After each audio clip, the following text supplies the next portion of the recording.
اعوذ باللہ من الشیطان الرجیم بسم اللہ الرحمن الرحیم سورة انزلناها وفرضناها وانزلنا فيها آیات بینات لعلکم تذکرون الزانیة والزانی فاجلدوا كل واحد منهما مئة جلدة ولا تأخذكم بهما رأفة في دين الله إن كنتم تؤمنون بالله واليوم الآخر وَلْيَشْهَدْ عَذَابَهُمَا طَائِفَةٌ مِّنَ الْمُؤْمِنِينَ صدق الله العظيم رب اشرح لي صدري ويسر لي أمري واحلل عقدة من لساني يفقهوا قولي اللهم ربنا ألهمنا رشدنا وأعذنا من شرور أنفسنا اللهم أرنا الحق حقا وارزقنا اتباعه وأرنا الباطل باطلا وارزقنا اجتنابه اللهم وفقنا لما تحب وترضى وتقبل منا فإنك خير المتقبلين آمین یا رب العالمین۔ قرآن حکیم میں جو مکی اور مدنی صورتوں کے گروپ بنتے ہیں ان کی طرف اس سے پہلے بھی میں توجہ دلاتا رہا ہوں۔ پہلا گروپ اس کی ایک ہی صورت ہے سورہ مکی اور وہ ہے سورہ فاتحہ اور 4 صورتیں طویل ترین مدنیات بقرہ آل عمران نساء مائدہ۔ دوسرا گروپ اس اعتبار سے متوازن ہے 2 صورتیں مکی 2 مدنی، الانعام الاعراف مکیات اور الانفال التوبہ مدنیات۔ تیسرا گروپ شروع ہوا تھا سورہ یونس سے۔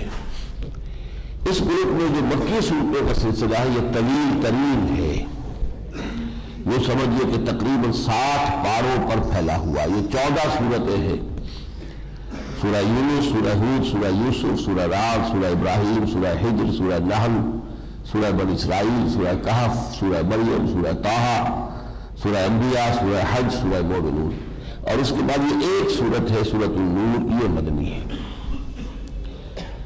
اس کے بعد پھر جو گروپ آئے گا اس میں 8 صورتیں ہوں گی مکی اور پھر ایک صورت آئے گی مدنی اور وہ ہے احزاب۔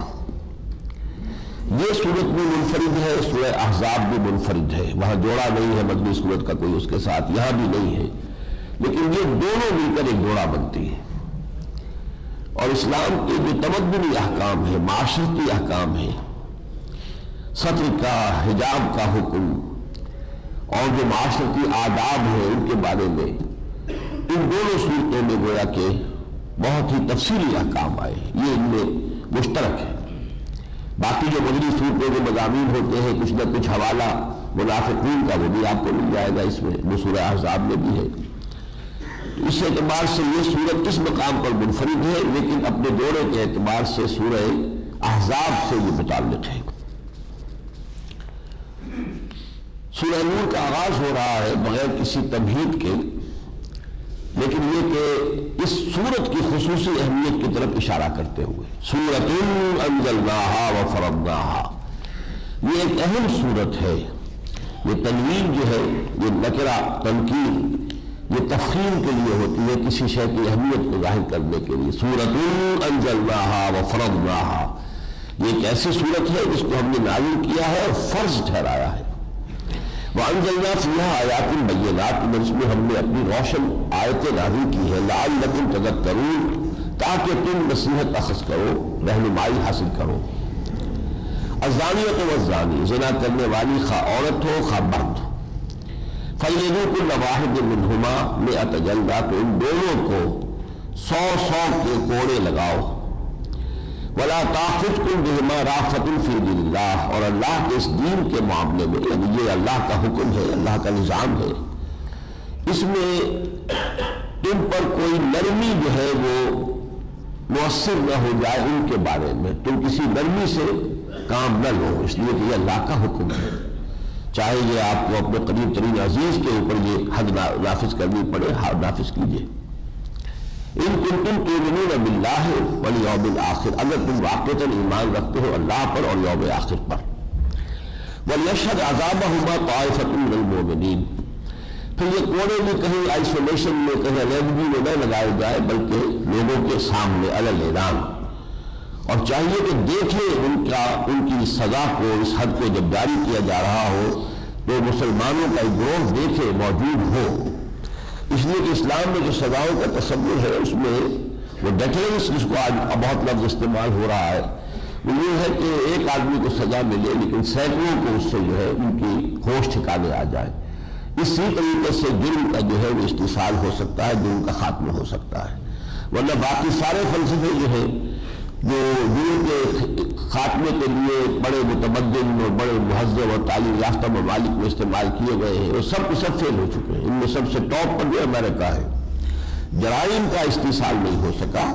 ایک سے ایک بڑھ کر ہینس کرائم جو ہے, ایک سے زیادہ جو ہے انتہائی گھناؤنا جرم جو وہاں پر ہو رہا ہے. لہٰذا وہ سارے تصورات غلط ہیں. اگر کہیں دنیا میں کامیابی ہوئی ہے جرائم کے انسداد میں تو صرف اسلامی قانون سے ہوئی ہے, جس کے نقشے اب بھی آپ کو نظر آ جائیں گے. آپ کو سعودی عرب میں نظر آ جائے گا, آپ کو اب طالبان کے افغانستان میں نظر آ جائے گا, یہ نقش نظر آ جائیں گے. جہاں بھی حدود اللہ اور تعزیرات کا اجرا ہوگا وہاں سے جرائم کا خاتمہ ہو جائے گا. اس میں ایک بات نوٹ کر لیجیے کہ یہ جو سزا قرآن میں آئی ہے اگرچہ یہاں وضاحت نہیں ہے لیکن یہ ہے غیر شادی شدہ مرد یا عورت کی سزا.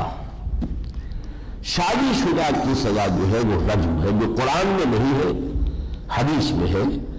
اور حدیث نے تورات کے حوالے سے حضور صلی اللہ علیہ وسلم نے اس کا تسلسل قائم کیا ہے. تورات میں وہ حکم موجود ہے, فیہا حکم اللہ, اس میں اللہ کا حکم ہے.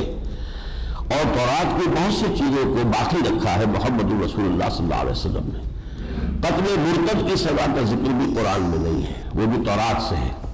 فَاقْتُلُوا أَنفُسَكُمْ ذَلِكُمْ خَيْرٌ لَكُمْ عِندَ بَارِئِكُمْ فَتَابَ عَلَيْكُمْ, یہ سورہ بقرہ میں ہم پڑھ چکے ہیں. تو مرتد کی سزا قتل, اور زانی اور دانیہ اگر وہ شادی شدہ ہے تو اس کی سزا رجم, یہ بھی قتل ہی کی ایک شکل ہے لیکن زیادہ جو ہے خوفناک صورت ہے کہ پتھر مار مار کر کسی کو ہلاک کیا جائے. لیکن یہ حدیث سے ثابت ہے اور پھر خلفائے راشدین نے اس کا اجرا کیا ہے. یہ ایک اجماع ہے. امت کی 1400 سالہ تاریخ میں کسی بھی فرقے یا جماعت نے اس سے اختلاف نہیں کیا سوائے خوارج کے, جن کے بارے میں مسلمانوں کا تقریباً اجماع ہے کہ وہ دائرہ اسلام سے خارج ہو چکے تھے.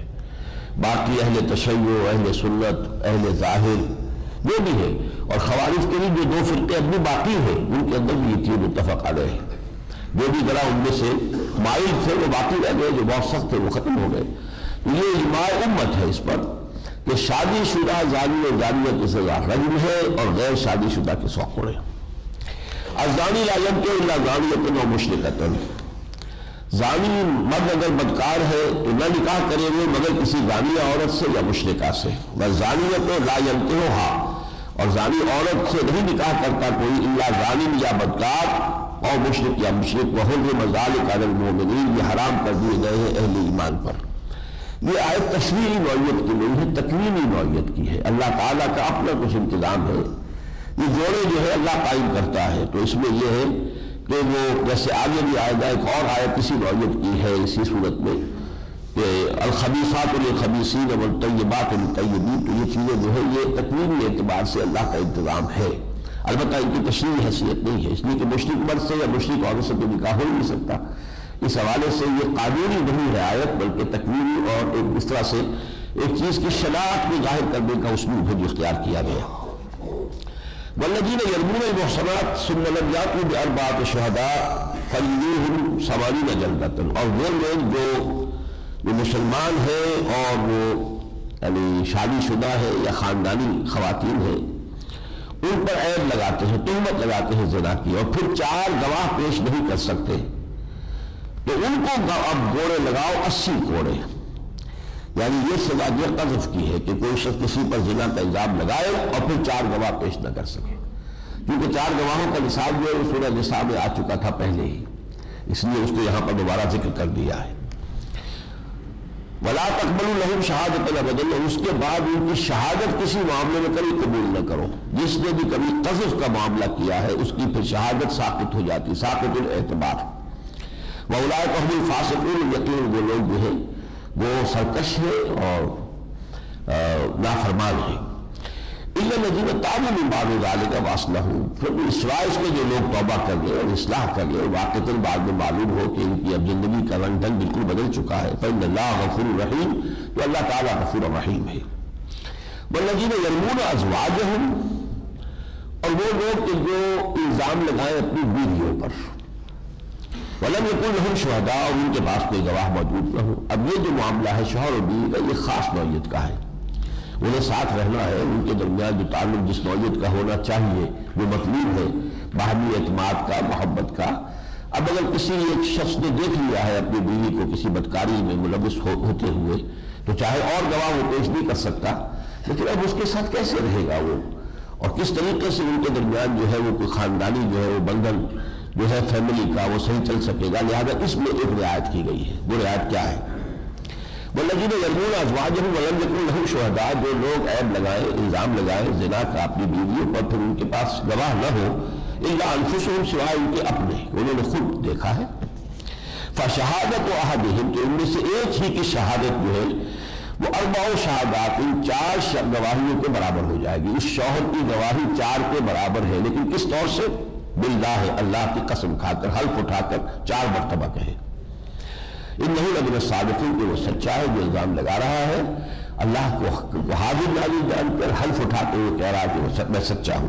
والخامسۃ، اور 5ویں بات اسے یہ کہنی ہوگی، ان لعنت اللہ علیہ ان کان من الکاذبین، اللہ کی لعنت ہے مجھ پر اگر میں جھوٹا ہوں۔ اس طور سے گویا کہ 45 کر دیا اس پوزیشن کو، کہ اس کو آدمی جو ہے اتنا نہ سمجھے کہ جب چاہے الزام لگا دے اور 4 قسمیں کھا لے، لیکن یہ بھی ساتھ کرنا پڑے گا کہ مجھ پر اللہ کی لعنت ہو اگر میں جھوٹ بول رہا ہوں۔ وَيَجْنَا وَجَنَ عَذَابٍ، اب اگر عورت کا معاملہ آ گیا، کیا اس کی بنا پر اس کو سزا دے دی جائے گی؟ کیا اس کو رجم کر دیا جائے گا؟ شادی شدہ ہو تو رجم دے، کیپٹل پنشمنٹ ہے، لیکن اس سے بھی عذاب دور ہو جائے گا، ٹل جائے گا۔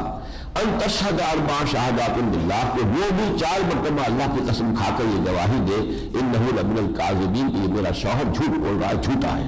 والخامسۃ، اور 5ویں بار وہ یہ کہے، ان غضب اللہ علیہا، اللہ کا غضب ہے مجھ پر، ان کان من الصادقین، اگر یہ سچا ہو۔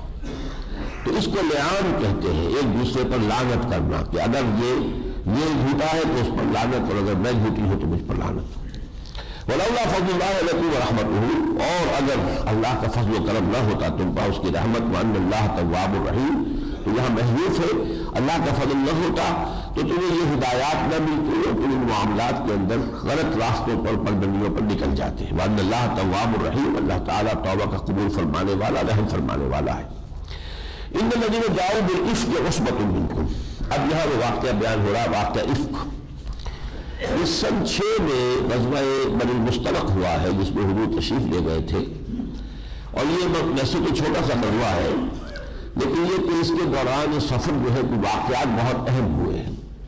کچھ واقعات وہ ہے، سورہ منافقون میں تفصیلی تذکرہ آئے گا، سورہ توبہ میں اس کا ذکر آ چکا ہے۔ ایک واقعہ یہ ہوا، واپسی کا سفر تھا، رات کو ایک جگہ پڑاؤ تھا، تو حضرت عائشہ صدیقہ رضی اللہ تعالیٰ عنہ جس ہودج میں تھی، اور آپ کا جسم بہت ہلکا پھلکا سا تھا، آپ کا رائے حاجت کے لیے گئی دور قافلے سے، وہاں کہیں آپ کا ہار گر گیا، واپس آئی، اب دیکھا ہار نہیں ہے، تو اب وہیں تھی پہنچی ہار کی تلاش میں، اتنی دیر میں کوچ کا وقت ہو گیا، اور وہ جو بھی آتے تھے ساربان، انہوں نے وہ قجاوا جو ہے وہ اٹھایا اور منہ پر رکھ دیا، انہیں اندازہ نہیں ہوا کہ المومنین حضرت عائشہ صدیقہ اس میں نہیں ہے، قافلہ چل پڑا۔ اب جب واپس وہ آئی، دیکھا وہ تو قافلہ تو روانہ ہو چکا۔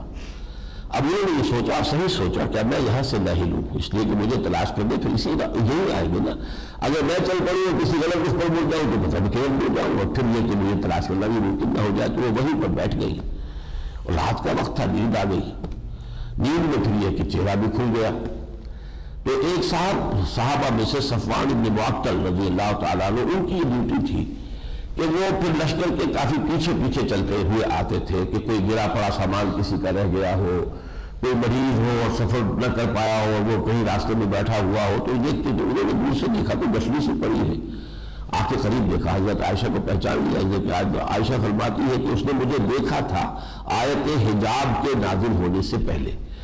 آیت حجاب سورہ احزاب میں نازل ہوئی ہے، وہ سن 5 ہجری میں نازل ہوئی، تو حجاب کا حکم آ چکا تھا، اس کے بعد حجاب تھا، لیکن جب صاحبہ تو اس سے پہلے تو حجاب نہیں تھا، تو انہوں نے مجھے دیکھا تھا، میں پہچان لیا کہ یہ تو عائشہ ہے، حضور کی زوجہ محترمہ، انہوں نے انا للہ و انا الیہ راجعون پڑھا، اس سے ان کی آنکھ کھل گئی، انہوں نے اپنا کپڑا جو ہے ڈھانپ لیا اپنے آپ کو، پھر انہوں نے اونٹ اٹھا لیا، اونٹ پر یہ بیٹھ گئے، وہ لے کے قافلے میں آ گئے۔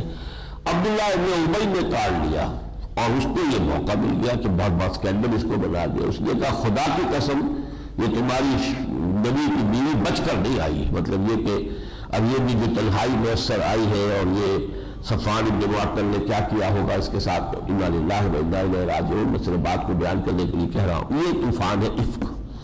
اور کچھ انسانی معاشرے کی کمزوری ہے, کتنا ہی اچھا ہو معاشرہ, اس میں اس قسم کی بات بڑی تیزی سے پھیل جاتی ہے. یہ کمزوری ہے پھر انسان کی فطرت کو بھی میں کہنا چاہتا, انسان کی خلقت کی, اس کی سرشت کی کمزوریوں میں سے. تو یہ آگ کی طرح یہ بات پھیل گئی, بہت بڑا اسکینڈل بن گیا. اس کی طرف اشارہ ہے. بعد میں پھر یہ کہ قرآن مجید میں جب اس کی وضاحت آ گئی تو پھر یہ کہ وہ معاملہ ختم ہوا. ان الذین جاؤوا بالافک, یہ لوگ جنہوں نے یہ طوفان اٹھایا تھا, عصبۃ منکم, تمہیں میں سے ایک گروہ ہے. لا تحسبوه شرا لکم, اس کو تم اپنے لیے شر نہ سمجھو, بل ہوا خیر لکم, اس میں بھی خیر ہے.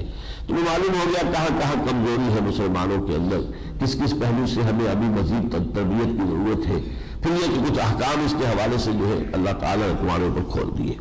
لِكُلِّ امْرِئٍ مِّنْهُمْ مَا اكْتَسَبَ مِنْ الْإِثْمِ, جس نے اس میں سے جتنا بھی گناہ کمایا ہے اس کا تو اس کا حصہ مل جائے گا. وَالَّذِي تَوَلَّىٰ كِبْرَهُ, وہ شخص جس نے اس کا سب سے بڑا حصہ لیا ہے وہ عبداللہ ابن ابی, لَهُ عَذَابٌ عَظِيمٌ, اس کے لیے تو بہت بہت بڑا عذاب ہے. لَوْلَا إِذْ سَمِعْتُمُوهُ ظَنَّ الْمُؤْمِنُونَ وَالْمُؤْمِنَاتُ بِأَنفُسِهِمْ خَيْرًا, کیوں ایسا ہوا کہ جب تم نے یہ سنا تھا تو مومن مرد اور مومن عورتیں اپنے بارے میں اچھا گمان کرتی. یعنی یہ کہ حضرت عائشہ بھی میری میں سے ہے اور نبی کی بیوی ہے, تو گویا کہ اگر ان کے بارے میں کوئی گمان برا کیا تو یہ اپنے بارے میں کیا, ان کو علیحدہ تو نہیں, وہ تو دوسری تو نہیں. وقالوا هذا إفك مبين, انہیں فوراً کہنا چاہیے تھا کہ یہ تو صریح بہتان ہے. لولا جاؤ علیہ بأربعۃ شہداء, اور جن لوگوں نے یہ بات کہی وہ 4 گواہ کیوں نہیں لائے. فإذ لم يأتوا بالشهداء, تو جب وہ 4 گواہ نہیں لا سکے, أولئك عند الله هم الكاذبون, تو اللہ کے نزدیک, اللہ کے اس قانون کے نزدیک تو وہی جھوٹے ہیں. ولولا فضل الله عليكم ورحمته, اگر اللہ کی فضل اور اس کی رحمت تمہارے شامل حال نہ ہوتی, فی الدنیا والآخرہ, دنیا میں بھی اور آخرت میں بھی, لمسکم فیما افضتم فیہ عذاب عظیم, تو یہ جس معاملے میں تم ملوث ہوئے ہو اس میں تم پر بڑا عذاب آتا. اس طرح قول ہو گیا سنتکم, جب کہ تم مجھے اپنی زبانوں پر لا رہے تھے, اس بات کا چرچا کر رہے تھے, اس نے اس سے کہا, اس نے اس سے کہا. وَتَقُولُونَ بِأَفْوَاهِكُم مَّا لَيْسَ لَكُم بِهِ عِلْمٌ, تم اپنے منہ سے کہہ رہے تھے جس بات کے لیے تمہارے پاس کوئی علم نہیں تھا, کوئی دلیل نہیں تھی, کوئی گواہی نہیں تھی.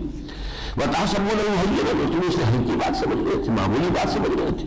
وَهُوَ عِندَ اللَّهِ عَظِيمٌ, جبکہ اللہ کے نزدیک وہ بہت بڑی بات تھی. وَلَوْلَا إِذْ سَمِعْتُمُوهُ قُلْتُمْ, اور کیوں نہ ایسا ہوا کہ جب تم نے سنا تھا تم کہتے مَا يَكُونُ لَنَا أَن نَتَكَلَّمَ بِهَذَا, ہمارے لیے روا نہیں ہے کہ اس بارے میں اپنی زبان کھولے اور کوئی بات کرے. سبحانک ھذا بہتان عظیم, ہے اللہ کی پاک ہے اور یہ یقیناً ایک بہت بڑا بہتان ہے. یعظکم اللہ ان تعودوا لمثلہ ابدا, اللہ تمہیں نصیحت کر رہا ہے آئندہ کبھی ایسی حرکت دوبارہ نہ کرنا, ان کنتم مؤمنین, اگر تم مومن ہو. وَيُبَيِّنُ اللَّهُ لَكُمُ الْآيَاتِ, اور اللہ اپنی آیات تمہارے لیے واضح کر رہا ہے. وَاللَّهُ عَلِيمٌ حَكِيمٌ, اللہ علیم الحکیم ہے. إِنَّ الَّذِينَ يُحِبُّونَ أَن تَشِيعَ الْفَاحِشَةُ فِي الَّذِينَ آمَنُوا لَهُمْ عَذَابٌ أَلِيمٌ, بے شک وہ لوگ جو چاہتے ہیں کہ بے حیائی کے کاموں کا چرچا ہو جائے مسلمانوں میں, اہل ایمان میں.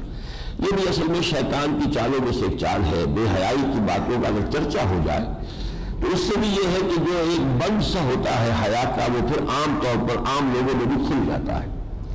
اب آج کل جو کچھ اخبارات جو خدمت سر انجام دے رہے ہیں, کسی مطبخ میں کسی انتہائی پرورٹڈ آدمی نے, جس کی مزاج کی, جس کی شخصیت سائیکالوجی جو ہے بالکل ایب نارمل ہو گئی, فرض کی اس نے بھی بیٹی کے ساتھ کوئی غلط حرکت کی, اب وہ آپ نے اخبارات کے اندر شائع کر دیا اور چرچا ہو گیا.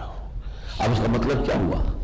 ایک پیغام مل گیا بدماشوں کو کہ یہ بھی کرنے کا راستہ ہے, یہ بھی طریقہ ہے, آخر کیا ہے کسی نے تو کوئی اور بھی کر سکتا ہے.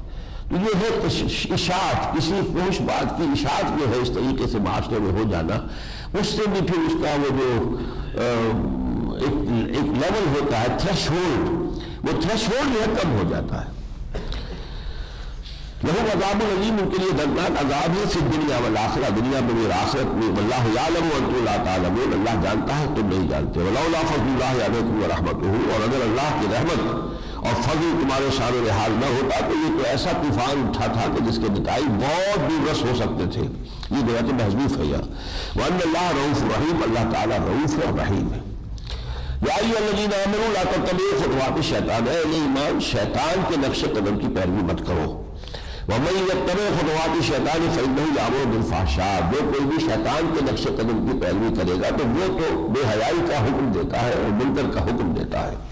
ولولا فضل اللہ علیکم ورحمتہ ما زکا منکم من احد ابدا، اور اگر اللہ کی رحمت اور اس کا فضل تمہارے شامل حال نہ ہوتا تم میں سے کوئی ایک بھی پاک نہ ہو سکتا کبھی بھی. ولکن اللہ یزکی من یشاء، لیکن اللہ چاہتا ہے جس کو تو اس کو پاک کر دیتا ہے، اس کے اندر جو تزکیہ نفس اس کا اللہ تعالیٰ فرما دیتا ہے. واللہ سمیع علیم، اللہ سمیع اور علیم ہے. ولا یعتل اولو الفضل منکم والسعة ان یؤتوا اولي القربى والمساکین والمہاجرین فی سبیل اللہ. اب یہ واقعہ ہے کہ حضرت ابو بکر رضی اللہ تعالیٰ عنہ کی صاحبزادی ہے حضرت عائشہ، اور ان کے بھانجے تھے مصطح، وہ غریب تھے، نادار تھے. حضرت ابو بکر ان کی مدد کیا کرتے تھے، ان کو کچھ پیسہ وغیرہ دیتے تھے، لیکن یہ مصطح بھی شریک ہو گیا اسی فتنے کے اندر. حضرت ابو بکر کو غصہ آیا کہ میں اس کے ساتھ یہ نیکی کرتا ہوں اور یہ جو ہے میری بیٹی کے معاملے میں نبی کی بیوی ہے، پھر میری بیٹی بھی ہے اور اس میں اس نے یہ حرکت کی ہے، تو کہا اب میں اس کی آئندہ مدد نہیں کروں گا. اس پر اللہ کی طرف سے حضرت ابو بکر کو ٹوکا جا رہا ہے، آپ کے شایان شان یہ بات نہیں ہے. اس سے جو غلطی ہوئی ہے، غلطی اس نے کی ہے، وہ اپنی جگہ ہے. لیکن جو تم میں سے فضل والے ہیں جن کو ہم نے مختلف اعتبارات سے فضیلت دی ہے، چاہے دولت میں بھی دی ہے، تقویٰ بھی دی ہے، اور کشائش ہے وسعہ مالی طور پر انہیں وسعت دی ہے، ان کو یہ نہیں چاہیے کہ قسم کھا بیٹھے ایوب کی انہوں قربا کے اپنے قرابت داروں سے کوئی تعلق جو ہے ان کے ساتھ نیکی کا کوئی معاملہ نہیں کریں گے. والمساکین والمہاجرین، اور نہ مسکینوں سے اور نہ مہاجروں سے فی سبیل اللہ، اللہ کی راہ میں. ولیعفوا ولیصفحوا، انہیں چاہیے کہ معاف کریں اور درگزر کریں. الا تحبون ان یغفر اللہ لکم، کیا تم یہ نہیں چاہتے کہ اللہ تمہیں معاف کرے؟ اس آیت کو سنتے ہی حضرت ابو بکر پکار اٹھے تھے، بلا یا ربنا انا نحب، پروردگار ضرور ہم چاہتے ہیں کہ تو ہماری مغفرت فرما، لہذا تم نے اگر ہمیں حکم دیا ہے تو میں اپنی اس بات کو واپس لیتا ہوں. واللہ غفور رحیم، اللہ غفور رحیم ہے.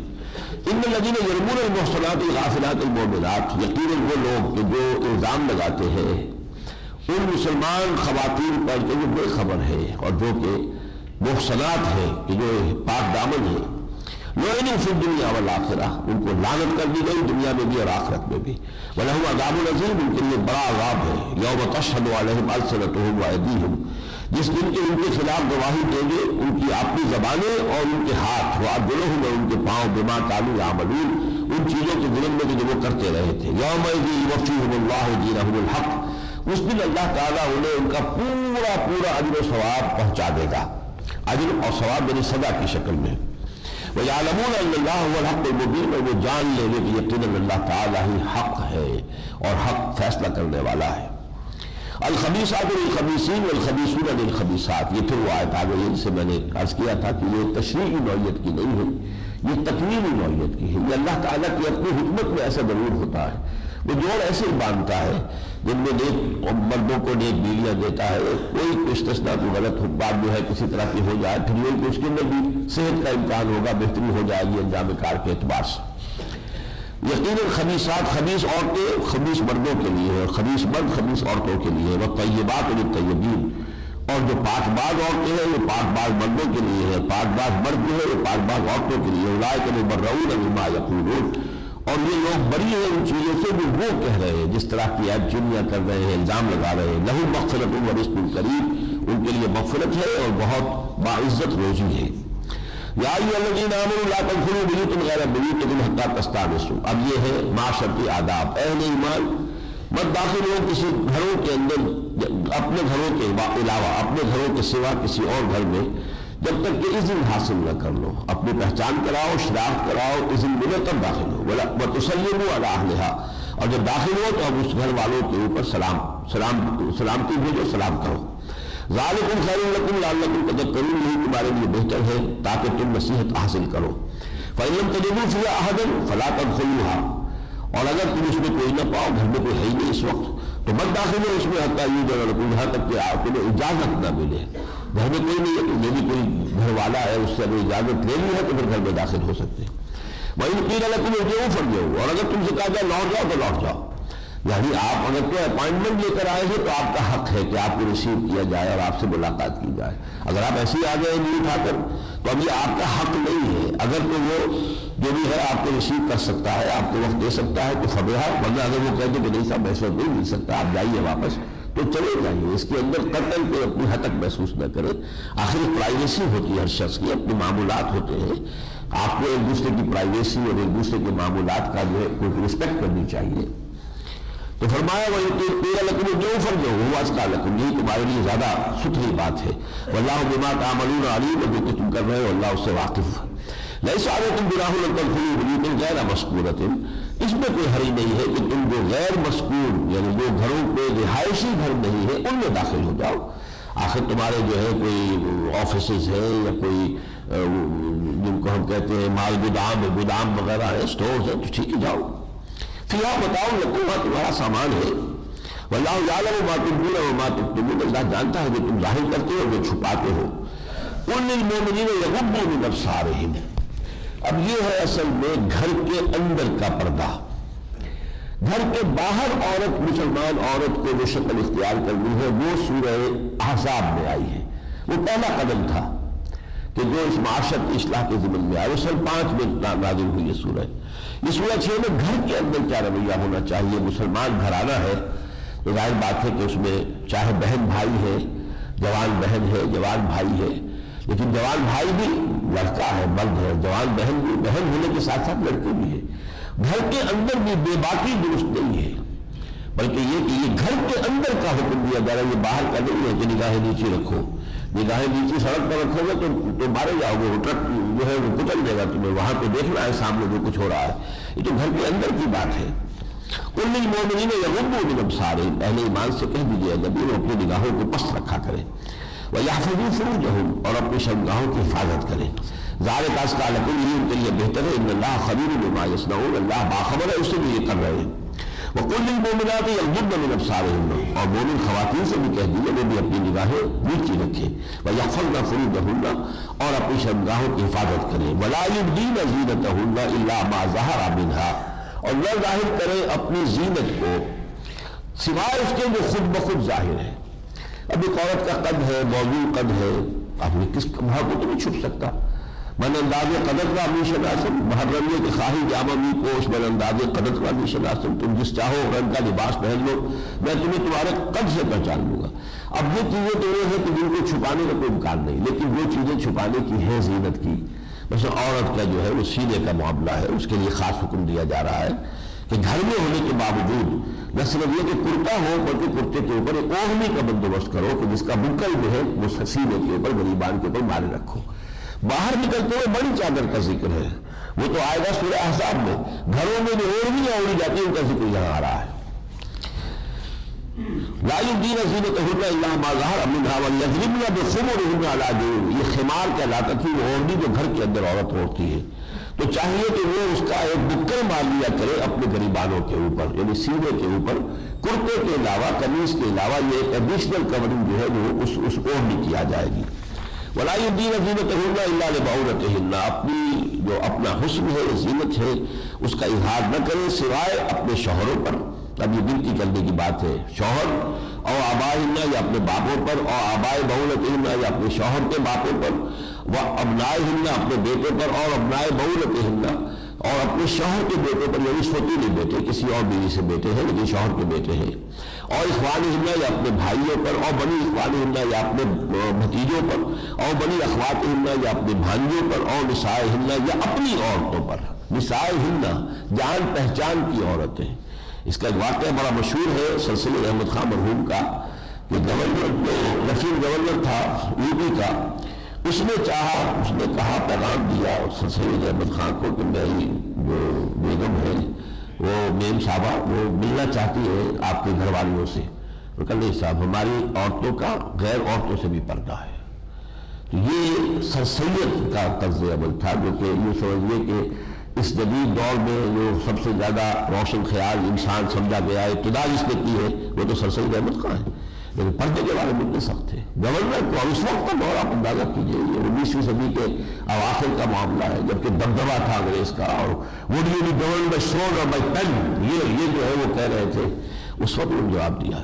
تو نسائے ہند عام عورتیں تو بڑی اس طرح کی اوباش عورتیں ہوں اور وہ آئیں اور وہ آ کر گھروں میں کیا کیا اسکینڈل کھڑے کر دے، ان سے بھی ایک حجاب کی شکل ہے. اور مان لگت ایمان ہننا، یا جو ان کی کنیزیں ہوں. کچھ لوگوں نے یہاں غلام کو بھی شامل کیا ہے، لیکن جو اکثر اجماع ہے وہ یہ غلام نہیں، غلام سے اسی طرح حجاب کیا جائے گا، بلکہ یہ صرف کنیزیں ہیں. ابھی تابعین غیر اولی الاربۃ ہے من الرجال، یا کچھ مرد ایسے ہوتے ہیں بہت بوڑھے ہیں، یا کوئی اندھا ہے، یا کسی اور اعتبار سے معذور ہے، وہ گھر میں ایسے پڑا ہوا ہے ایک سپورٹ اس کو دینے کے لیے، اسے کسی چیز سے غرض نہیں ہے.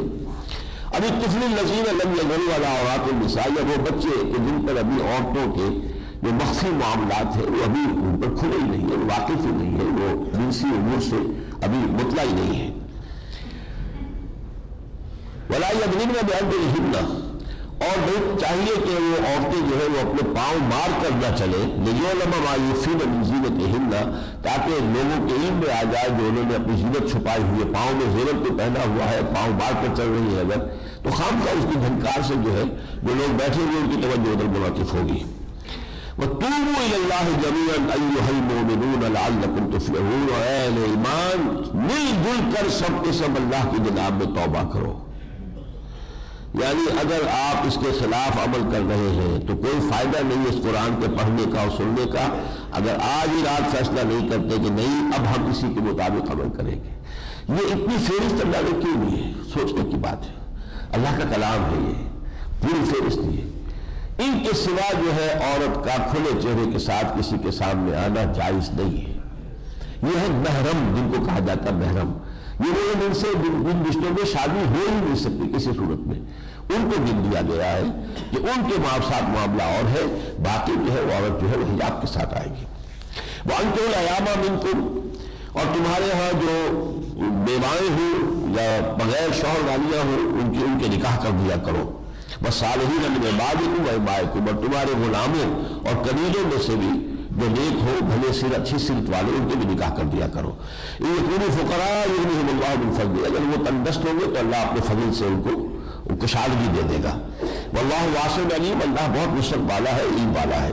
وَلْيَسْتَعْفِفِ الَّذِينَ لَا يَجِدُونَ نِكَاحًا، اور جن لوگوں کو نکاح کی مقدرت نہ ہو، مہر ادا نہیں کر سکتے، جو بھی عورتیں ہیں جو آزاد عورتیں مسلمان نکاح، تو ان کو چاہیے کہ وہ اپنے آپ کو تھامے رکھے اور اپنے جو جذبات ہیں خواہشات ہیں ان کو قابو میں رکھے. حتیٰ یغنیہم اللہ من فضلہ، یہاں تک کہ اللہ تعالیٰ انہیں اپنے فضل سے غنی بنا دے.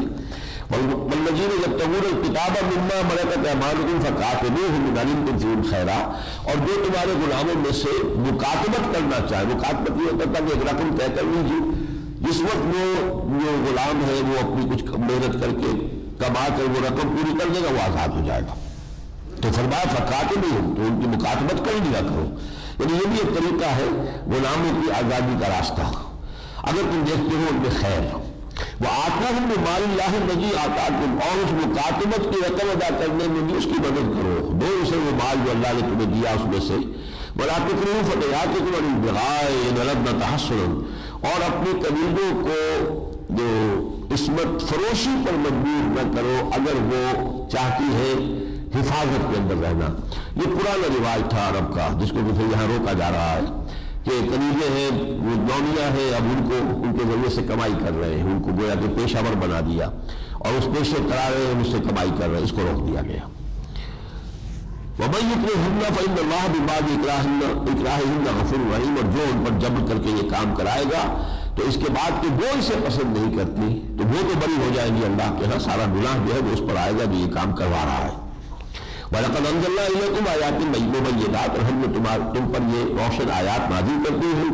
وَمَثَلًا مِّنَ الَّذِينَ خَلَوْا مِن قَبْلِكُمْ، اور تمہیں وہ راستے اور حالات بتا دیے ہیں جو ان لوگوں کے تھے جو تم سے پہلے تھے. وَمَوْعِظَةً لِّلْمُتَّقِينَ، اور متقی لوگوں کے لیے یہ نصیحت ہے جو ہم نے پہنچا دی ہے. یہ 4 رکوع ہو گئے اس سورہ مبارکہ کی، کل 9 رکوع ہے. 5واں رکوع جو مرکزی ہے یہ قرآن مجید کی حکمت کا ایک بہت بڑا خزانہ ہے. اس میں 3 تمثیلات آ رہی ہیں. ایک خالص ایمان کہ اس کے اجزائے ترکیبی دو ہیں، ایک نور فطرت ان کنت علی بینۃ من ربی، وہ آپ کو یاد ہے، ایک وہ بینہ ہے خالص فطرت جو اندر ہے انسان کے، اور دوسرا نور وحی، نور فطرت نور وحی مل کر نور ایمان بن جاتے ہیں، اور یہ اس کی ایک تمثیل دی گئی ہے۔ ایک دوسری تمثیل ہے ایسے لوگوں کے لیے جو ایمان تو نہیں رکھتے لیکن پھر بھی کوئی نیکی کے کام کرتے ہیں، کوئی یتیم خانہ بنا دیا، کوئی اور کسی کے لیے کوئی کسی کی امداد کر دی، کھانے کھلا دیے غریبوں کو، حالانکہ ایمان نہیں ہے، ان کے لیے ان کی حقیقت کیا ہے۔ اور ایک وہ لوگ ہیں کہ جن کے اندر ایمان بھی نہیں اور یہ ملمے کی ظاہری نیکی بھی نہیں، گویا کہ اندھیارے ہی اندھیارے ہیں، جو گویا کہ وہاں پر جو ہے ظلمات بعضها فوق بعض کی کیفیت ہے۔ یہ تین تمثیلیں، تین قسم کے انسان، یہ کہیں نہ کہیں جو ہے آدمی، ہر شخص ان کیٹیگریز میں سے کسی ایک میں فال کرے گا۔ اللہ نور السماوات والارض، اللہ نور ہے آسمانوں اور زمین کا، مثل نورہ، اس کے نور کی مثال یہ ہے کمشکات، جیسے تاق ہو، فیہا مصباح، اور اس کے اندر ایک چراغ روشن ہو۔ اور یہ نوٹ کیجیے گا کہ یہ جو ہمارا ڈھانچہ ہے یہ چیسٹ کا، اور اس میں جو ربز ہے یہ، ان کی اگر شکل کبھی دیکھیں گے آپ، کبھی اسکیلٹن دیکھا ہو تو بالکل ایک تاق کے مانند بنتا ہے، جیسے گھروں کے اندر دیواروں میں تاق ہوا کرتے تھے، اور اس میں ایک دل ہے، اور دل میں وہ ایمان ہوتا ہے۔ المصباح فی زجاجہ، اور یہ جو چراغ ہے یہ ایک شیشے میں ہے، چمنی ہے، اس کے جو بلوگ ہے، الزجاجہ تو کانہا کوکب دری، اور وہ شیشہ ایسے چمک رہا ہے جیسے کہ چمکتا ہوا ستارہ ہو۔ یوقد من شجرۃ مبارکۃ، اور اس چراغ میں اس درخت مبارک درخت کا تیل جل رہا ہے، زیتون کا درخت، لا شرقیۃ ولا غربیہ، جو نہ شرقی ہے نہ غربی ہے۔ اگر درخت جھنڈ کی شکل میں ہو تو فرض کیجیے ایک درخت جو ہے وہ کہیں درمیان میں ہے، تب بھی اس کو تو دھوپ جو ہے صرف شام کو دوپہر میں ملے گی جب کہ سورج اوپر سے گزر رہا ہوگا۔ دائیں طرف بھی درخت ہے، بائیں طرف بھی درخت ہے، اگر وہ داہنی طرف ہے تو صبح کی دھوپ مل جائے گی، شام کی نہیں ملے گی، بائیں طرف ہے تو شام کی دھوپ ملے گی اور صبح کی نہیں ملے گی۔ لیکن یہ کہ ایک نہ شرقی ہے نہ غربی ہے، وہ ایک کھڑا ہوا ہے چٹیل میدان کے اندر، پورے دن دھوپ کی تمازت جو ہے وہ اس سے فیضیاب ہو رہا ہے۔ اس کا جو تیل ہوتا ہے وہ اتنا صاف شفاف ہوتا ہے، جیسے اب یہاں پر کیونکہ پیٹرول اس زمانے میں نہیں تھا، مثال اگر ہوتی تھی پیٹرول کی دی جاتی ہے، جیسے پیٹرول جو ہے وہ بھڑکنے کو بےتاب ہوتا ہے، ذرا گیس لائی ابھی آپ قریب لائی نہیں ہے بھڑک اٹھا۔ حالانکہ آپ اگر فرض کیجیے کڑوے تیل کو جلاتے ہیں کسی دیوے میں تو اس کے جتن کرنے پڑتے ہیں، اس میں کوئی بتی ڈالیے، پھر یہ ڈال تیل بذات خود جو ہے وہ آگ نہیں پکڑتا، کڑوا تیل جو ہے، مٹی کا تیل بھی اسی طریقے سے بذات خود جو ہے وہ آگ نہیں پکڑتا، اس میں بھی بتی آپ کو ڈال دی ہوتی۔ لیکن یہ تو پیٹرول، نہ اسے بتی چاہیے نہ کچھ اور چاہیے، وہ تو دور جا کے کھویا کے آگے بڑھ کر آگ کو پکڑ لیتا، وہ مثال دی گئی ہے۔ یکاد زیتها یضیء، اس کا روغن اتنا صاف اور شفاف ہے کہ قریب ہے کہ بھڑک اٹھے، وَلَوْ لَمْ تَمْسَسْهُ نَارٌ، چاہے ابھی اسے آگ نے چھوا بھی نہ ہو، نور علی نور، جب یہ آگ چھو لے گی پھر جو کیفیت ہوگی اس کی، یہ نور پر نور ہے۔ یہ دو نور جمع ہو گئے، نور فطرت جو اندر ہماری روح ہے، اس کے اندر نور ہے، وہ نورانیت ہے، اس کے اندر وہ نور سے ہی بنی ہے، جس طرح فرشتے جو نور سے بنے ہیں، ہماری روح بھی نور سے بنی ہے۔ ایک وہ روح ہے جو اندر ہے، نور ہے، اور ایک نور وحی آیا اور اس نور وحی سے بھی جگمگا اٹھا اندر کا نور۔ وَيَضْرِبُ اللَّهُ الْأَمْثَالَ لِلنَّاسِ، اور اللہ لوگوں کے لیے یہ مثالیں بیان کرتا ہے، وَاللَّهُ بِكُلِّ شَيْءٍ عَلِيمٌ، اللہ کو ہر چیز کا حقیقی علم رکھتا ہے۔ پھر یہ لوگ ان کے اندر یہ ایمان پیدا ہو جاتا ہے، ان کا ایک نقشہ دکھایا ہے، فِي بُيُوتٍ أَذِنَ اللَّهُ أَن تُرْفَعَ وَيُذْكَرَ فِيهَا اسْمُهُ، ان گھروں میں جن کو اللہ نے حکم دیا ہے کہ ان کو بلند کیا جائے، مسجدیں آبادی میں نمایاں نظر آنی چاہیے، بہت زیادہ تسلط تو نہیں ہونا چاہیے جو آج کل ہوتا ہے، لیکن یہ ہے کہ بہرحال محسوس ہونا چاہیے کہ یہ جو عمارت ہے، جو مسجد ہے، یہ اس آبادی کی مرکزی عمارت ہے۔ وَيُذْكَرَ فِيهَا اسْمُهُ، اس میں اس کا نام جو ہے اس کی یاد کی جائے، مالا جپی جائے، يُسَبِّحُ لَهُ فِيهَا بِالْغُدُوِّ وَالْآصَالِ، تو یہ لوگ جو ہے اس طرح کے لوگ جن کے دلوں میں یہ نور ایمان جگمگا رہا ہے، یہ اللہ کی تسبیح کرتے ہیں ان گھروں کے اندر صبح بھی اور شام بھی۔ رِجَالٌ لَا تُلْهِيهِمْ تِجَارَةٌ وَلَا بَيْعٌ، وہ مرد، جواں مرد، وہ ہمت والے لوگ کہ جن کو غافل نہیں کر سکتی نہ کوئی تجارت نہ کوئی اور لین دین، عن ذکر اللہ، اللہ کی یاد سے، وإقام الصلاۃ، اور نماز کے قائم کرنے سے، وإیتاء الزکوٰۃ، اور زکوٰۃ کے ادا کرنے سے، یخافون یوما تتقلب فیہ القلوب والابصار، اس سب کے باوجود وہ ڈرتے رہتے ہیں، لرزاں و ترساں رہتے ہیں اس دن کے خیال سے جس دن نگاہیں بھی الٹ جائیں گی اور دل بھی الٹ جائیں گے۔ لِيَجْزِيَهُمُ اللَّهُ أَحْسَنَ مَا عَمِلُوا، تاکہ اللہ تعالیٰ انہیں بدلہ دے بہت عمدہ بہت احسن اس کا جو عمل انہوں نے کیے، وَيَزِيدَهُم مِّن فَضْلِهِ، اور انہیں مزید اضافہ کرے ان کے لیے اپنے فضل میں سے، وَاللَّهُ يَرْزُقُ مَن يَشَاءُ بِغَيْرِ حساب، اور جو کوئی بھی جس کو اللہ چاہتا ہے وہ بغیر حساب اس کو عطا کرتا ہے۔ یہ تو ایک تمثیل ہو گئی ایمان خالص، دو نوروں پر مشتمل نور ایمان۔ اب والذین کفروا، اور وہ لوگ کہ جنہوں نے کفر کی روش اختیار کی، کفر ہے اللہ کو تو مانتے نہیں، آخرت کو مانتے نہیں، پھر نیکی کاہے کے لیے کر رہے ہیں؟ کوئی نام وری مقصود ہے، کوئی شہرت مطلوب ہے، کوئی اپنی دوست جمانا چاہتے ہیں، یا یہ کہ شاید کوئی الیکشن میں حصہ لینا ہے، کوئی پولیٹیکل کیریئر اختیار کرنا ہے، کوئی نیک نامی اپنے لیے پیدا، کوئی نہ کوئی مقصد تو ہوتا ہے نا۔ اگر اللہ کا ایمان ہی نہیں ہے اور آخرت کا ایمان ہی نہیں ہے تو نیکی جو کر رہے ہیں وہ آخر کوئی نہ کوئی مقصود تو اس کا ہے، ظاہر بات ہے دنیا ہے۔ اس نیکی کی اللہ کے ہاں کوئی پرے کاہ کے برابر وقت نہیں ہے۔ والذین کفروا، وہ لوگ کہ جو کافر ہیں، اعمالہم کسراب، ان کے اعمال ان کی نیکیاں اس سراب کے مانند ہے کہ جو چٹیل میدان میں ہو، بقیعۃ یحسبہ الظمآن ماء، پیاسا اس کو سمجھتا ہے پانی، شکل پانی کی نظر آ رہی ہے، پانی نہیں ہے، سراب ہے، وہ تو وہی ہے جو ریت کے اوپر جو ہے ایک عجیب طرح کا ریفلیکشن ہو گیا ہے۔ حتیٰ اذا جاءہ، یہاں تک کہ جب وہ گھسٹتا ہوا بھی کسی طریقے سے پہنچتا ہے وہاں جہاں وہ سمجھتا تھا کہ پانی تھا، لم یجدہ شیئا، نہیں پاتا کچھ بھی، ووجد اللہ عندہ، اللہ کو موجود پاتا ہے اس کے پاس، فوفاہ حسابہ، وہ اللہ اس کا حساب چکا دیتا ہے، واللہ سریع الحساب، اللہ کو حساب چکاتے دیر نہیں لگتی۔ یہ سراب کے معلوم ہے، یہ نیکیاں نہیں ہے، حقیقت نہیں۔ نیکی وہی ہے، لیس البر ان تولوا وجوہکم قبل المشرق والمغرب ولکن البر من آمن باللہ والیوم الآخر والملائکۃ والکتاب والنبیین۔ پھر اس کے بعد وآتی المال علی حبہ ذوی القربى والیتامى والمساکین وابن السبیل والسائلین وفی الرقاب۔ یہ مفصل آیت ہم پڑھ چکے آیت بھی سورہ بقرہ میں۔ اب تیسری تمثیل ہے ایسے لوگوں کی نہ ایمان ہے اور نہ یہ دکھاوے کی نیکی بھی نہیں، نفس پرستی کے سوا کچھ نہیں ہے، عیاشی کے سوا کچھ نہیں، اپنے ہی لیے ہے جو کچھ بھی ہے، کسی اور کے لیے کوئی کام جھوٹ موٹ کی نیکی بھی نہیں۔ او کظلمات فی بحر، یا پھر ایسے اندھیروں کا معاملہ ہے، ایسے اندھیروں کی مثال ہے، فی بحر لجی، جو بڑے گہرے سمندر میں ہوتے ہیں، یغشاہ موج، ایک موج کے اوپر من فوقہ موج، موج کے اوپر موج چڑھی ہوئی ہے، من فوقہ سحاب، اور اوپر بادل بھی ہے، ظلمات بعضها فوق بعض۔ اب ظاہر بات ہے کہ اگر بادل نہ ہوتے تو شاید تاروں کی چاند کی کوئی روشنی ریفلیکٹ ہو جاتی پانی میں، بادل بھی ہے تو وہ بھی نہیں، تو بادل کا گھٹ اندھیرا جس کو کہتے ہیں، ایبسولوٹ ڈارکنس۔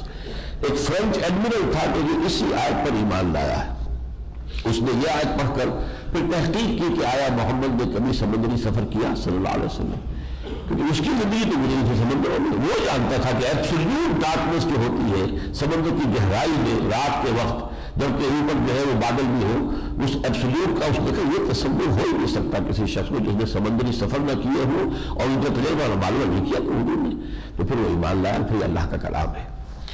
اور کب ظلمات فی بحر لجی یغشاہ موج من فوقہ موج من فوقہ سحاب ظلمات بعضها فوق بعض، یہ نور علی نور کے مقابلے میں آ گیا، تاریکیوں پر تاریکیاں ہیں۔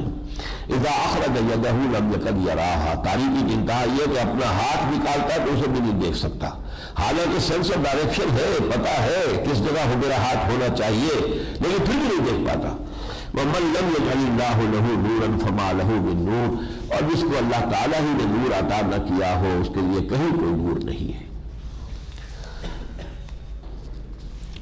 اللہم ارزقنا من نورک، اللہم ارزقنا من نورک، اللہم اجعل فی اعیننا نورا وفی سمعنا نورا وفی قلوبنا نورا، آمین یا رب العالمین۔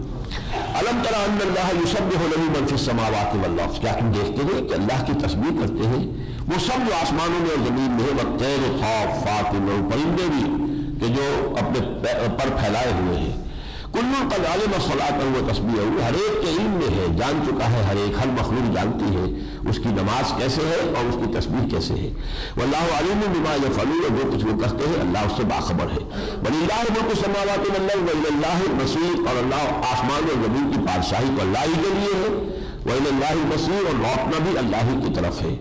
الم تر ان اللہ یزجی سحابا، تم دیکھتے نہیں کہ اللہ تعالیٰ چلاتا ہے، ہانک کر لاتا ہے بادلوں کو، ثم یؤلف بینہم، پھر ان کو آپس میں جوڑتا ہے، جمع کرتا ہے، ثم یجعلہ رکاما، پھر ان کو رکھتا ہے تہ بر تہ۔ یہ تہ بر تہ کا اندازہ ہوتا ہے ہوائی سفر میں، جب یہ ٹیک آف کرتا ہے تو بھی جب بادلوں میں شروع ہوتا ہے ایک تہ ختم ہو گئی، درمیان میں خلا ہے، پھر وہ دوسری تہ آئی، پھر خلا ہے، پھر تہ بر تہ رکاما۔ فترى الودق يخرج من خلاله، تو تم دیکھتے ہو کہ بارش ان کے درمیان میں سے پھر نکلتی ہے، خارج ہوتی ہے۔ وَيُنَزِّلُ مِنَ السَّمَاءِ مِن جِبَالٍ فِيهَا مِن بَرَدٍ، اور وہ آسمان سے اتارتا ہے ان پہاڑوں سے جو آسمان میں ہے اولوں کے، یہ اولے جو برس رہے تو معلوم ہوتا ہے کہ کوئی پہاڑوں کو ذخیرہ ان کا ہے آسمان میں۔ فَيُصِيبُ بِهِ مَن يَشَاءُ، اور یہ اولے وہ گراتا ہے جس کو چاہتا ہے، جس پر چاہتا ہے، جس کی زمین، جس کی فصل برباد کرنی ہے اس کی مشیت میں اس پر وہ اولے برستے ہیں۔ وَيَصْرِفُهُ عَن مَّن يَشَاءُ، اور جس سے چاہتا ہے اس کو ان اولوں کو روک دیتا ہے اور ان کا رخ موڑ دیتا ہے۔ یکاد سنا برقہ یذہب بالابصار، اور اس کی جو چمک ہے، اس کی بجلی کی کون ایسی ہے کہ شاید آنکھوں کو اونچک کر دے جائے گی۔ یقلب اللہ اللیل والنہار، اللہ تعالیٰ الٹ پلٹ کرتا رہتا ہے دن کو اور رات کو۔ ان فی ذلک لعبرۃ لأولی الابصار، یقیناً اس میں ہوش مند لوگوں کے لیے، دیکھنے والوں کے لیے، دیدہ رکھنے والوں کے لیے بہت سا سامان عبرت ہے، سبق اندوزی کا۔ واللہ خلق کل دابۃ من ماء، اللہ نے تمام جو بھی حیوانات ہیں وہ پانی سے بنائے ہیں۔ یہ میں عرض کر چکا ہوں، پانی سے مراد حیات جو ہے، حیات کا منبع پانی ہے۔ مادہ تخلیق حیوانات ہے، مٹی بھی حیات عرضی ہے، اس کا مٹی ہے، مٹی سے بنا ہے، لیکن اس میں حیات جو ہے اس کا چشمہ پانی ہے۔ فمنہم من یمشی علی بطنہ، ان میں سے کچھ وہ ہے کہ جو اپنے پیٹ کے بل چلتے، ریپٹائلز جو ہے وہ گھسٹتے ہیں پیٹ کے بل۔ ومنہم من یمشی علی رجلین، ان میں سے وہ بھی ہے جو دو ٹانگوں پر چلتے ہیں، دو ٹانگوں پر چلنے والے تو ہم بھی ہیں، باقی اور بھی ہیں۔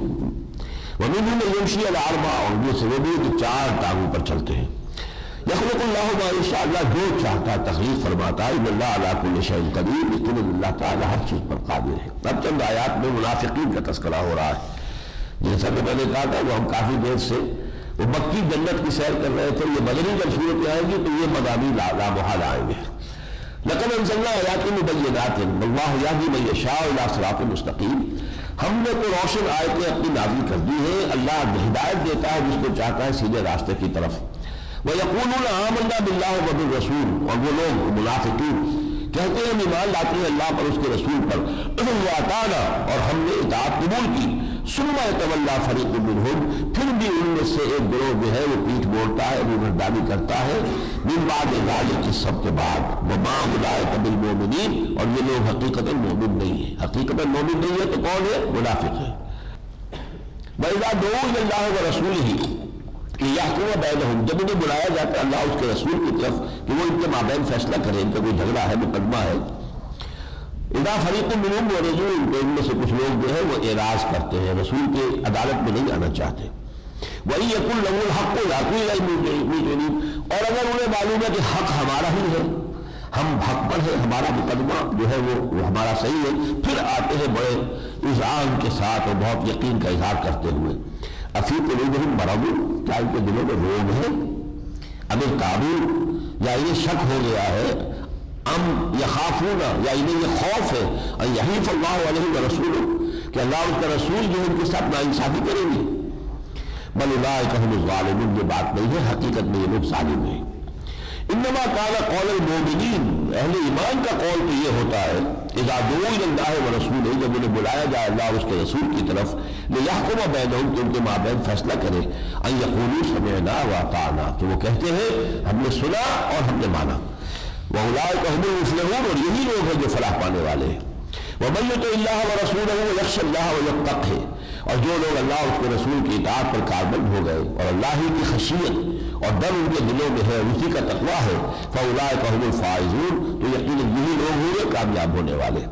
واقسموا باللہ جہد ایمانہم، اور اپنی پوری طاقت کے ساتھ، پوری قوت کے ساتھ قسمیں کھاتے ہیں اللہ کی، لئن امرتہم لیخرجون، اے نبی اگر آپ حکم دیں مجھے تو بس میں یقیناً نکلوں گا، بس یہ میرا حضور ہے، یہ میرا معاملہ ہے، یہ میرا معاملہ ہے، اس کو اگر آپ مجھے اجازت، میں حکم آپ دیں گے تو نکلوں گا۔ لیکن ظاہر بات ہے کہ حضور صلی اللہ علیہ وسلم جو ہے جب حکم تو دے دیا گیا، نکلنے کا حکم دے دیا گیا، اب آپ پوری قول کیوں چاہتے ہیں کہ آپ سے حکم دیا جائے؟ اصل میں تو یہ نیت ہوتی نہیں، تو کہتے ہیں کہ اگر آپ حکم دیں گے تو ہم نکلیں گے۔ قل لا تقسموا طاعۃ معروفہ، نبی ان سے کہیے کہ قسمیں مت کھاؤ، معروف طریقے پر حکم مانو، جو حکم آ گیا مانو، ان اللہ خبیر بما تعملون، جو کچھ تم کر رہے ہو اللہ اس سے باخبر ہے۔ اب یہ چند آیات آ رہی ہیں، 3 آیات، یہ سورہ مبارکہ میں ایک اور اعتبار سے بہت اہم ہے۔ یہ درمیانی آیت ہے آیت استخلاف، مسلمانوں سے جو خلافت کا وعدہ کیا گیا ہے اس پر مشتمل ہے۔ آیت استخلاف سورہ نور کی آیت نمبر 55۔ اس سے پہلے بھی اطاعت رسول کے زور پر مبنی ہے، تاکید پر مبنی آیت آئی ہے، اور اس کے بعد بھی پہلی آیت ہے قل اطیعوا اللہ واطیعوا الرسول، اے نبی کہہ دیجیے ان سے اللہ کی اطاعت کرو اور رسول کی اطاعت کرو۔ فَإِن تَوَلَّوْا، پھر اگر تم منہ پھیرو گے، منہ موڑ لو گے، فَإِنَّمَا عَلَيْهِ مَا حُمِّلَ وَعَلَيْكُم مَّا حُمِّلْتُم، تو دیکھو ہمارے رسول پر ذمہ داری ہے اس کی جو اس پر ڈالا گیا، اس کا بوجھ، جو ذمہ داری ان کی ہے، ہی از رسپانسبل، وَعَلَيْكُم مَّا حُمِّلْتُم، اور جو بوجھ تم پر ڈالا گیا ہے، جو فرائض تم پر عائد کیے گئے ہیں، ان کی ذمہ داری تم پر ہے، تم سے محاسبہ ہوگا۔ وَإِن تُطِيعُوهُ تَهْتَدُوا، اور اگر تم ان کی اطاعت کرو گے تبھی تم ہدایت یافتہ ہوگے۔ وَمَا عَلَى الرَّسُولِ إِلَّا الْبَلَاغُ الْمُبِينُ، اور ہمارے رسول پر تو سوائے صاف صاف پہنچا دینے کی اور کوئی ذمہ داری نہیں ہے۔ یہ اطاعت رسول پر جتنی شاخ گزرتی تھی اس سورہ نساء میں ہم تفصیل سے دیکھ چکے ہیں، آپ کو یاد ہوگا۔ اب یہ آواز ہے جو آیت استخلاف ہے، وعد اللہ الذین آمنوا منکم وعملوا الصالحات، اے مسلمانوں اللہ کا وعدہ ہے تم میں سے جو لوگ ایمان اور عمل صالح کا حق ادا کر دیں گے، لَيَسْتَخْلِفَنَّهُمْ فِي الْأَرْضِ، انہیں لازماً زمین میں خلافت عطا کرے گا، كما استخلف الذین من قبلہم، جیسے کہ اس نے خلافت عطا کی تھی ان کو جو تم سے پہلے تھے۔ یا داؤد انا جعلناک خلیفۃ فی الارض، یہ سب کون تھے؟ خلفاء تھے، داؤد تھے، سلیمان تھے، تو جیسے سطوت اور قوت اور طاقت اور سلطنت اور حکومت ہم نے اوپر بھی تھی تو بھی دیں گے۔ وعد اللہ الذین آمنوا منکم وعملوا الصالحات، دیکھیے وعدے جو ہے 3 کیے جا رہے ہیں، حقیقت میں ایک ہی ہے، لیکن ایک بات کو ایک پھول کا مجموع ہے تو 100 رنگ سے باندھو، تاکید کے لیے وہ 3 اسلوب اختیار کیے گئے۔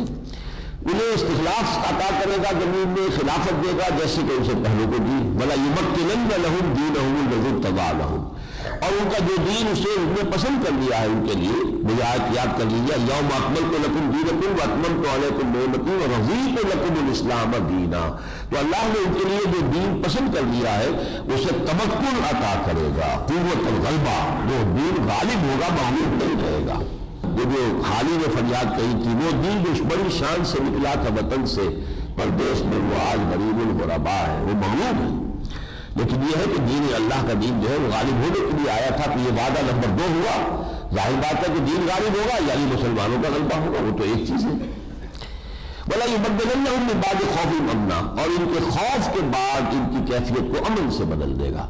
خوف اس وقت چلا آ رہا تھا جب تک کہ ابھی حکومت مستقل نہیں تھی، ابھی ہر وقت حملہ تھا، غطفان کے قبائل آ جائیں گے، فلاں آ جائیں گے، وہ حملہ کر دیں گے، ادھر سے خبر آ رہی ہے، ابھی وہ مکے کے اندر بڑی طاقت موجود ہے مشرکین کی، تو گویا کہ ایک امن کی کیفیت نہیں تھی بلکہ ہر وقت ایک حالت خوف جو ہے وہ طاری تھی مسلمانوں پر، لیکن فرمایا کہ ان کے اس خوف کی حالت کو امن سے بدل، جب ان کی اپنی حکومت ہوگی، خلافت ان کی ہوگی، دین غالب ہو جائے گا، پھر خوف کس کا ہوگا؟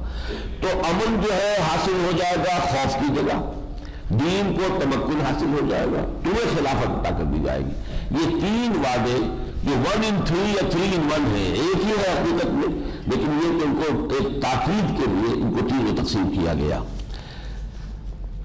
یعبدوننی لا یشرکون بی شیئا، پھر وہ میری ہی بندگی کریں گے اور میرے ساتھ کسی کو شریک نہیں ٹھہرائیں گے۔ دیکھیے جب تک دین غالب ہے انسان کی توحید کامل نہیں ہے، دین غالب نہیں تو کوئی اور سے غالب ہے، پھر باطل غالب ہے، پھر طاغوت غالب ہے، طاغوت غالب ہے اور آپ اس کی اطاعت کر رہے ہیں تو آپ کی اطاعت تو منقسم ہو گئی، آپ کچھ اطاعت کر رہے ہیں طاغوت کی، کچھ اطاعت کر رہے ہیں اللہ کی، تو یہ تو شرک ہے۔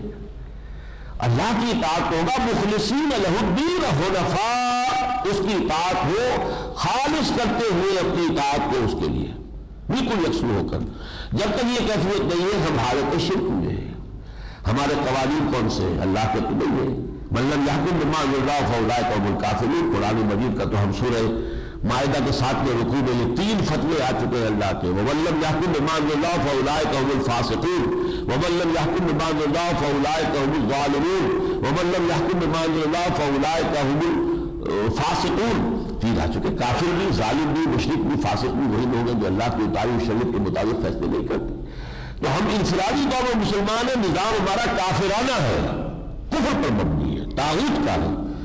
تو اگر ہم چاہتے ہیں کہ واقعتاً اللہ کی ہی بندگی کریں اور عبادت کریں اور اس میں کوئی شرک نہ ہو، کوئی آلائش نہ ہو، تو ہمیں اللہ کے دین کو غالب کرنا ہوگا، یعنی نظام خلافت کو قائم کرنا ہوگا. یعبدوننی لا یشرکون بی شیئا ومن کفر بعد ذلک، اور جو اس کے بعد بھی کفر کی روش اختیار کرے. اب اس کے دو معنی ہو سکتے ہیں. جب دین غالب ہو جائے پھر بھی کوئی کفر کا راستہ اختیار کرے تو معلوم ہوا کہ اس میں سرے سے کوئی خیر ہے ہی نہیں، وہ تو پرورٹڈ ہی شخصیت ہے، پھر تو اس کے لیے پھر کوئی بندگی نہیں ہو سکتی. ایک یہ ہو سکتا ہے ہم نے اتنے پختہ وعدے تم سے کر رہی ہے مسلمانوں، پھر اگر تو ہمارے وعدوں پر یقین کرتے ہوئے تن من دھن اس میں میں نہیں لگاتے ہو تو پھر گویا کہ ناقدری کر رہے ہیں ہمارے وعدے کی. ومن یکفر ومن کفر بعد ذلک، اس کے باوجود کہ ہم نے اتنا پختہ وعدہ کیا. وعد اللہ الذین آمنوا منکم وعملوا الصالحات لیستخلفنہم فی الارض کما استخلف الذین من قبلہم وليمكنن لهم دینہم الذی ارتضی لهم وليبدلنہم من بعد خوفہم امنا.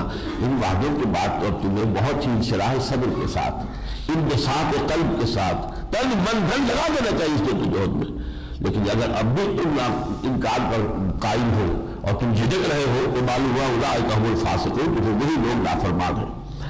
وَأَقِيمُوا الصَّلَاةَ وَآتُوا الزَّكَاةَ وَأَطِيعُوا الرَّسُولَ لَعَلَّكُمْ تُرْحَمُونَ. اب یہ اگلی آیت یہ ہو گئی، اور اس کے لیے جدوجہد کرنے کی شرائط کیا ہے؟ نماز قائم کرو، زکوٰۃ ادا کرو، اور رسول کی اطاعت پر کاربند ہو جاؤ، اور رسول ہی کے اسوے کو اپنے لیے طریقہ کار کے طور پر اختیار کرو. منہج محمدی صلی اللہ علیہ وسلم، منہاج نبوی صلی اللہ علیہ وسلم، اس کو اختیار کرو. لعلکم ترحمون، تاکہ تم پر رحم کیا جائے. اس آیت کے حوالے سے چند باتیں میں کہنا چاہتا ہوں، باقی پھر ہم جیسے اس رکوع کی ایک آیت کریں مکمل کر لیں. لا تحسبن الذین کفروا معجزین فی الارض، نہ سمجھے وہ لوگ جنہوں نے کفر کی روش اختیار کی ہے کہ وہ ہمیں عاجز کر دیں گے زمین میں، کہیں بھاگ کر اپنے آپ کو بچا لیں گے، کہیں ہماری جو اسکیم ہے اس کو ناکام کر دیں گے، اور استخلاف کا وعدہ جو ہم نے کیا تھا اسے پورا نہیں ہونے دیں گے. ومأواہم النار ولبئس المصیر، اور ان کا ٹھکانہ تو آگ ہے، وہ بہت ہی برا ٹھکانہ ہے. یہ وعدہ جو کیا گیا تھا مسلمانوں سے اور نبی اکرم صلی اللہ علیہ وسلم سے، یہ سمجھیے اس تیزی کے ساتھ یہ وعدہ پھر پورا ہونا شروع ہوا ہے. سن 6 میں بتا چکا ہوں نزول ہے سورہ نور کا. سن 6 ہی میں سورہ حدیبیہ ہو گئی، انا فتحنا لک فتحا مبینا، فتح مبین عطا کر دی. سن 7 میں خیبر فتح ہو گیا، سن 8 میں مکہ فتح ہو گیا، سن 9 میں وہ اعلان ہو گیا فَإِذَا انسلخ الأشهر الحرم فاقتلوا المشرکین حیث وجدتموہم، موقف آف آپریشن، پورے جزیرہ نما عرب سے شرک کا خاتمہ، اور وہ خلافت کا نظام قائم ہو گیا. پھر 24 برس کے اندر حضرت ابو بکر، حضرت عمر، حضرت عثمان، 24 برس بنتے ہیں ٹوٹل ان کی خلافت کے. کہاں سے کہاں وہ بات پہنچ گئی. آکسس ٹو اٹلانٹک، مغرب میں بحر اوقیانوس، مغربی ساحل جو ہے افریقہ کا، اور مشرق میں دریائے جیہون، اور شمال میں کوہ قاف. یہ سارا علاقہ جو ہے جاء الحق وزاق الباطل ان الباطل کان زہوقا، ہو گیا تھا یا نہیں؟ لیکن جو بات سمجھنے کی ہے وہ یہ ہے، ایک مرتبہ ابھی یہ وعدہ اور پورا ہونا ہے جس کی خبر دی ہے محمد رسول اللہ صلی اللہ علیہ وسلم. اور اب جب یہ پورا ہوگا تو نارمل ہوگا، پوری دنیا میں اللہ کے دین کا غلبہ ہوگا اور نظام خلافت علی منہاج النبوت قائم ہوگا. یہ صحیح احادیث ہے محمد رسول اللہ صلی اللہ علیہ وسلم کی. ان کو ہم نے کتابچے کی شکل میں جمع کر کے بھی شائع کیا ہے، عام کیا ہے. آج وہ آپ کی خدمت میں بھی ہدیہ پیش کر دیا جائے گا. ہدیہ اس کا یہی ہے، اسے پڑھیے، اس کی حدیثوں کو حفظ جان بنائیے، انہیں یاد کیجیے، تاکہ اس سے ہمارے اندر ہمارے حوصلے جو ہے جوان ہو، ہماری امیدیں جو ہیں وہ جو ہے ان کو استحکام حاصل ہو، مایوسی کے اندھیرے چھٹ جائیں. اور پھر یہ کہ اسے لوگوں تک پہنچائیے، خود جتنا چاہے شائع کریں، پھیلائیں، کہ اس سے جو مایوسی اس وقت ہے امت مسلمہ پر، جو حالات ہے پوری دنیا کے اندر جس کی وجہ سے مایوسی بڑھتی چلی جا رہی ہے، اس کو ختم کرنے کے لیے ضروری ہے کہ حضور کی دی ہوئی یہ پیشن گوئیاں جو ہے، ان کی خوشخبریاں جو ہے ان کو عام کیا جائے. پھر یہ ہے کہ اس کے لیے جدوجہد، اس لیے شرط ہے وعد اللہ الذین آمنوا منکم وعملوا الصالحات، ایمان اور عمل صالح کا حق ادا کرو گے تو ہوگا. پھر ایسے لوگوں کی ضرورت ہوگی جو کمر ہمت کسے اور اس کے لیے تن من دھن اسی طرح لگانے کے لیے تیار ہو جائے جس طرح محمد رسول اللہ صلی اللہ علیہ وسلم نے اور آپ کے ساتھیوں نے، محمد رسول اللہ والذین معہ، جس طرح انہوں نے جد و جہد کی تھی۔ اللہ تعالی ہمیں اس کی بھی توفیق عطا فرمائے۔ بارک اللہ لی و لکم فی القرآن العظیم و نفعنی و ایاکم بالآیات والذکر الحکیم۔